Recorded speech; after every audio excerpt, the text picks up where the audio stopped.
Assalamualaikum warahmatullahi wabarakatuh. Kisah ini tercantum dalam kitab Mukasyafatul Qulub, karangan Imam Al-Ghazali. Dikisahkan, Umar bin Khattab, yaitu salah seorang sahabat dekat Rasulullah, menangis di depan pintu rumah Rasulullah SAW. Karena mendengar suara Umar bin Khattab berada di luar, maka Rasulullah segera keluar dan bertanya kepada Umar bin Khattab, "Wahai Umar, mengapa engkau menangis?"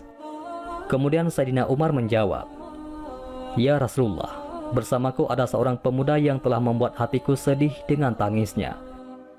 Lalu Rasulullah SAW memerintahkan Sayyidina Umar agar membawa masuk pemuda tersebut ke dalam.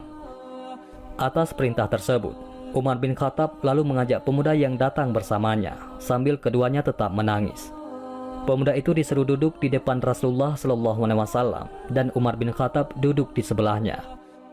Rasulullah SAW kemudian bertanya, "Wahai pemuda, mengapa engkau menangis?" Pemuda itu menjawab sambil tetap menangis, "Wahai Rasulullah, dosaku sangat besar dan aku takut Allah memurkaiku." "Apakah engkau telah menyekutukan Allah dengan sesuatu?" tanya Baginda SAW. "Tidak ya Rasulullah," sahut pemuda itu sambil tetap menangis. "Apakah engkau telah membunuh seseorang dengan alasan yang tidak benar?" Rasulullah SAW kembali bertanya. "Tidak ya Rasul," sahut pemuda itu sambil terus menangis. Lalu Rasulullah SAW bersabda, "Sungguh, dosamu sebesar apapun Allah akan mengampuninya, sekalipun memenuhi langit dan bumi." "Sungguh, dosaku lebih besar dari itu ya Rasul," sahut pemuda tersebut. "Apakah dosamu melebihi Arash?"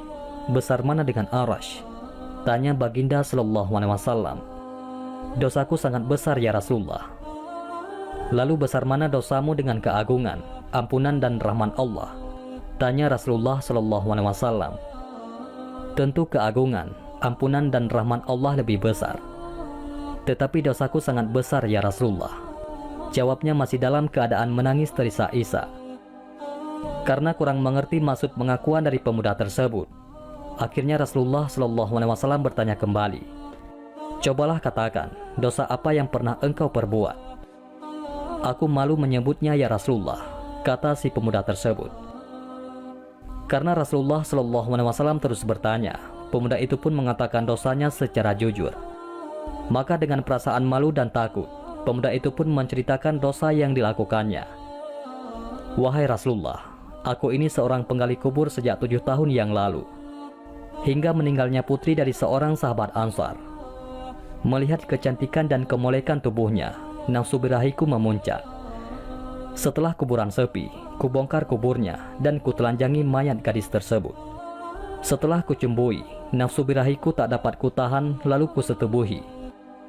Saya terkejut, tiba-tiba mayat gadis itu berkata, 'Tidakkah engkau malu kepada Allah pada hari Allah menghukum orang-orang yang berbuat zalim? Sementara engkau menelanjangiku dan menyetubuhiku di antara orang-orang yang telah mati. Engkau membuatku dalam keadaan junub di hadapan Allah.'" Mendengar pengakuan dari si pemuda itu, Rasulullah SAW segera bangkit berdiri dan meninggalkannya seraya berseru, "Hai pemuda fasik, pergilah, jangan engkau dekati aku. Nerakalah tempatmu kelak." Pemuda itu pun segera keluar meninggalkan rumah Rasulullah SAW sambil menangis. Ia berjalan dengan arah tak menentu keluar dari kampung. Sampailah ia di padang pasir yang luas lagi panas. 7 hari lamanya ia tidak makan dan minum karena penyesalan dan kesedihan yang sangat mendalam, hingga lemahlah keadaan tubuhnya. Tak kuasa lagi berjalan, lalu kemudian jatuh tersungkur di tempat tersebut. Di atas pasir, ia bersujud kepada Allah, lalu berdoa dan memohon ampunannya dalam tangisnya. "Ya Allah, aku adalah hamba-Mu yang telah berbuat dosa besar. Sekarang aku datang ke pintu-Mu, agar Engkau berkenan menjadi penolongku di sisi kekasih-Mu. Sungguh, Engkau maha pemurah kepada hamba-hamba-Mu, dan tiada tersisa harapanku kecuali kepadamu. Ya Allah, sudilah menerima kehadiranku. Kalau tidak, datangkanlah api dari sisi-Mu, dan bakarlah tubuhku dengan api-Mu di dunia ini, daripada Engkau bakar tubuhku di akhirat nanti." Setelah itu, malaikat Jibril alaihissalam datang kepada Rasulullah sallallahu alaihi wasallam usai menyampaikan salam dari Allah. Jibril alaihissalam berkata, "Wahai Muhammad, Allah subhanahu wa ta'ala bertanya kepadamu, apakah engkau yang menciptakan makhluk? Bahkan dialah yang menciptakan diriku dan mereka." Jawab Rasulullah sallallahu alaihi wasallam. "Apakah engkau yang memberi rezeki kepada mereka?" tanya Jibril alaihissalam. Rasulullah sallallahu alaihi wasallam menjawab, "Bahkan dia memberi rezeki kepadaku dan mereka." "Apakah engkau menerima taubat mereka?" tanya Jibril alaihissalam untuk kali yang sekiannya. "Bahkan dia yang berhak menerima taubat dan mengampuni dosa-dosa hambanya," ujar Rasulullah sallallahu alaihi wasallam. Malaikat Jibril alaihissalam lalu berkata, "Allah berfirman kepadamu, telah datang kepadamu seorang hambaku dan ia menerangkan satu dosa dari beberapa dosanya. Maka kamu berpaling daripadanya dan dosanya.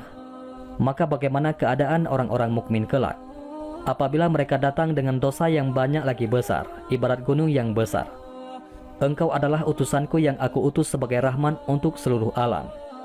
Maka jadilah kamu orang yang sayang menyayangi pada semua orang yang beriman, menjadi penolong bagi orang-orang yang telah berdosa dan memaafkan ketelanjuran dan kesalahan mereka. Karena sesungguhnya aku telah mengampunkannya, menerima taubatnya dan dosanya." Kemudian Rasulullah Shallallahu Alaihi Wasallam mengutus beberapa sahabat. Maka mereka menemui pemuda tersebut, lalu memberi kabar gembira kepadanya dengan maaf dan ampunannya.